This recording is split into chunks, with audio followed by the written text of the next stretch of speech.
Scaffold State of Mind.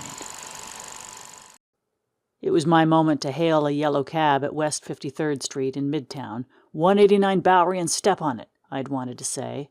Instead, they hailed me and we haggled in some cobbled-together language, resulting in cancellation of Muhammad's Uber ride and decamping in Greybeard the Sage of Manhattan yellow cab. I had just spent time viewing Van Gogh, Picasso, Diego Garcia, and Wojnarowicz's work, and was beginning to ponder this new age, where terracotta tones in two nudes imbue misogyny, and the masks on Les Demoiselles d'Avignon seemingly hide cigarette burns. Starry Night became a mosh pit for a selfie competing with French tourists. Would Van Gogh want my mug photo bombing his work? I had wanted to stay for Marty introducing the film Black Narcissus and steer the conversation to the Picasso problem. No time for that, as we are hurtling down Park Avenue and Waze keeps telling the cabbie to turn left, and soon we are driving through the second story of a building on an overpass with inches to spare as we change lanes in some cab and bus elevated world. We've been in town for the past 5 days enjoying the Scaffold convention, greeted by a monstrous half-block-long, 2-story silver scaffold. Upon arrival must be the convention headquarters. Our neighbors from the Bowery Mission are taking the award for most lived-in scaffold, creating an outdoor living area replete with seating, hanging city bikes, and 24-hour pot smoke. Across the street one day we witnessed a 1-story metallic green scaffold being disassembled and stopped to watch. Surely it will be dusted and reassembled, then adorned with dried flowers to compete in the 1-story scaffold category. I wondered if we should stay for Act 2 of their street performance. Back in the cab, we finally made a turn towards the Bowery, and we were going from NoHo to Soho, whizzing by Balenciaga, Prada, yada yada. The street scene is made up of people in Lululemon yoga outfits, uniform of the day.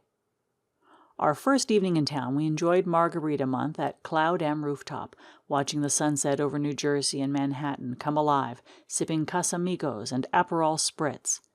That evening we dined at Duska on Delancey Street, known for hand rolls and yellowtail crudo. Our party of 5 is sitting on the sidewalk inside a plywood box along the road to the Williamsburg Bridge, honking, speakers blaring. Crispy rice and smooth plum sake wine were a perfect gastronome pairing. We doubled down on both and paid homage to the oversized portrait of Anthony Bourdain behind the sushi bar. Would I be looked at as a cretin if I asked for soy sauce and wasabi accoutrement? Anthony's expression seemed to say so. Speaking of homage, just 3 blocks north is New York and Poets Cafe, 236 East 3rd Street. They recently celebrated 50 years and are undergoing a renovation and will surely have the Lower East Side's finest scaffold. Not to worry, I scored seats to the New York and Poetry Slam at Bowery Poetry, 308 Bowery, Monday night, and have been encouraged by my daughter not to sign up to perform. The sacrificial poet knocked it out of the park, and crowds jeered and booed at a judge for a 7.6. J. Rose, the MC, asks, "What is Brooklyn in the house?" 15 insanely talented poets blessed the mic. One tough cookie whose mama rhymes with trauma took top prize and a $20 bill. Rest in power Miguel Algarin. It's Tuesday and the annual Outdoor Sauna Festival has kicked in, so we jump on the F train, aka Elevated Ancient Cemeteries Tour, also to Coney Island, where it is sunny and onshore breezes feel refreshing. First stop is Nathan's famous 1205 Riegelman Boardwalk, Brooklyn, where loaded fries presented as large potato wedges plus bacon cheese dogs and frozen lemonades hit the spot. Several in our party ride the Wonder Wheel as we spar in the video arcade. The best I can do is tie in air hockey, instantly demanding a rematch. Coney Island Amusement Park is sadly devoid of scaffolds, as we are becoming accustomed to that lifestyle. Wait 1 minute as we purchase tickets for the Cyclone and proceed to Luna Park. An enormous 60-foot-tall white wooden scaffold appears like magic. All is not lost. I take a pass on riding the scaffold called Cyclone. It is both a New York City landmark from 1988 and listed in the National Register of Historic Places, 1991. Those in the scaffold community lovingly refer to it as Big Mama. It's suddenly Wednesday, and we're on the J train headed for Midtown with stops in the Garment District and the 10,000th showing of The Lion King at the Minskoff Theater. After climbing out of the subway, we are hit with a heat wave. The sidewalks are hot enough to fry bacon and possibly a small roast, although no one here has time for a roast. Sometimes not even enough time for a bacon and egg cheese at the corner bodega. After much searching, we find Mood is accessed through a building lobby and elevator to the second floor. We're greeted by a bouncer and a million yards of fabric organized alphabetically. Charmeuse, chiffon chintz, crepe, but we are after the coveted Mood shirt. We are 0.4 miles from the theater and have to take refuge in a Dunkin's for hydration and donut holes. The streets are thronged with people dodging in and out of scaffolds heading into Times Square. The line for the matinee is out to the street.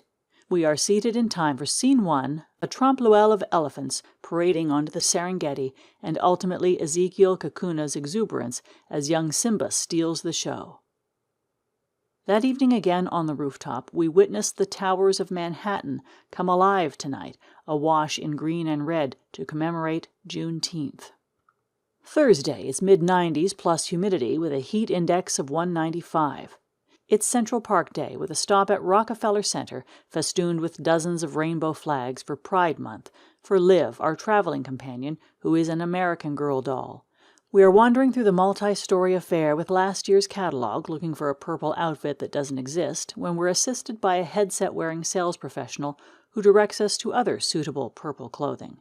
The humidity is hell on Liv's hair, and we're hoping for a doll spa deluxe package, but we're mean-mugged by a Long Island crew in floral maxi dresses who have their dolls all lined up ahead of us. The doll cafe is not yet open. We're back out on the streets, marching up Fifth Ave, and make our way past the crowd of selfie-taking tourists in front of Trump Tower to meet Hannah at Central Park. Here we meet Ahmed, a pedicab driver who offers us a 1-hour tour of Central Park in his electric-assisted Lamborghini three-wheeler. We hit all the film sets, from Law & Order SVU, where they dump the bodies, to the bridge in Elf, where they have a snowball fight. We're disappointed to learn the Friends fountain, although here in Central Park, was filmed in a soundstage in Burbank. Ahmed is going on and on about Billionaire Avenue, a.k.a. Central Park South, while viewing San Remo and quoting apartment prices, offering us a discount commission if we're in the market. Ahmed often sees motorcades along Billionaire Row and refers to a former president as Uncle. Pro tip: when in Times Square, if you're lost and can't find your way, the giant neon signs and reader boards all flash in unison, pointing the way north to Uptown. Even the 3D Cup of Noodles container dances in that general direction.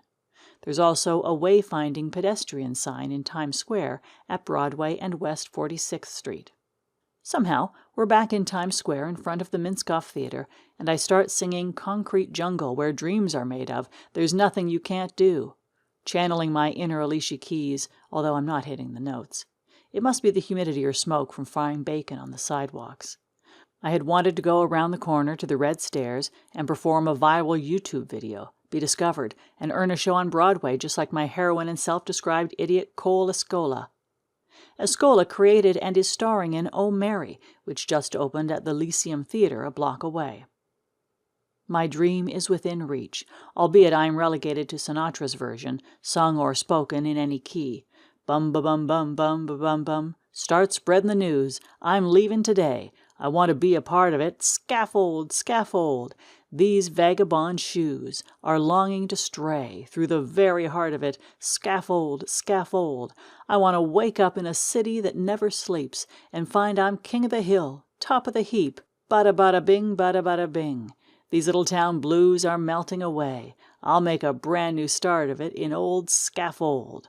If I can make it here, I can make it anywhere. It's up to you, old Scaffold, scaffold. The day before, we got a table inside at a raucous Fanelli Cafe, 94 Prince Street. I was overjoyed with the Rascal Burger, a 4-ounce patty, and giant pickle wedge.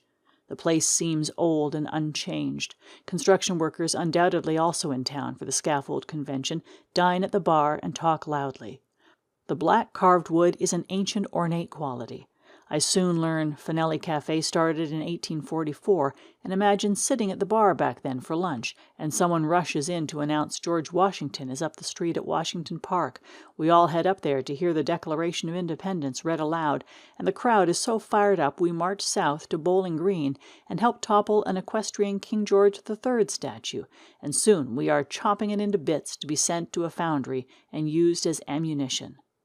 Sadly, it will take years for the art of metallurgy to catch up, so back then the scaffolds were all drab wooden affairs, prone to fires, which must have put a damper on the revolutionary goings-on and out-of-town visitors' travel experiences. At last count, there are 238 miles of scaffolding erected in Manhattan, and it is spreading to other boroughs.